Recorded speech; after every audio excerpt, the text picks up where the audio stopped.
بسم الله الرحمن الرحيم، وأهلا بكم في قناة عالم تاني وآخر المستجدات العسكرية حول العالم. المروحية EW 149 المحتمل تعاقد مصر عليها.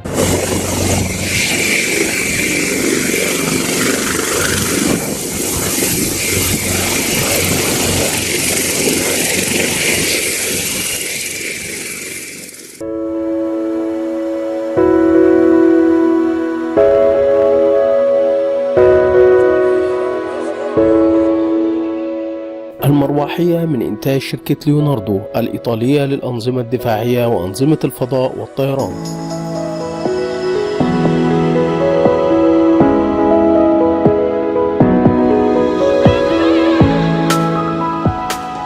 وتستطيع المروحية حمل 9 أفراد أو 16 مقاتل بكامل تجهيزاتهم أو 2.7 طن من المعدات على الخطافات الخارجية أسفل بدن الطائرة.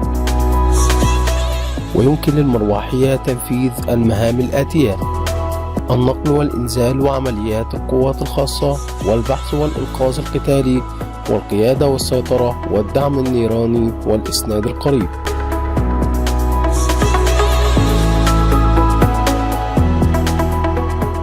عزيزي المشاهد، تتميز المروحية بالبدن الذي تم تصميمه بشكل خاص من أجل تحمل الحوادث مع المقاعد الداخلية التي تتحمل الصدمات الناتجة عن الارتطام، ومعدات الهبوط المخصصة للخدمة الشاقة، وخزانات الوقود ذات خاصية الإغلاق الذاتي المحكم.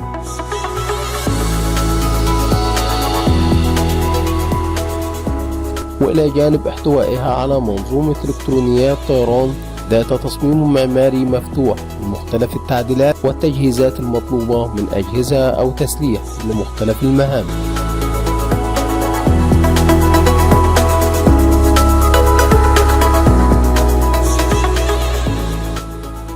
يمكن تزويدها بالمعدات الآتية: الرادار AESA للرصد والتتبع البحري والأرضي، ومنظومة تدابير دعم إلكترونية لرصد وتتبع الانبعاثات الرادارية والإشارات اللاسلكية، نظام تحذير ضد الصواريخ، ويدخل ضمن منظومة متكاملة للدفاع والحماية الذاتية.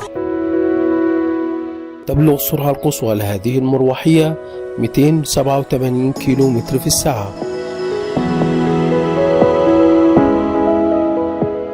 وأقصى مدى تصل له الطائرة دون الحاجة إلى التزود بالوقود هو 958 كيلومتر. ومدة الطيران في الجو تصل إلى 4 ساعات و55 دقيقة. لا تنسوا الإعجاب بالفيديو والاشتراك في القناة تشجيعا لنا لنستمر بنشر المزيد إن شاء الله.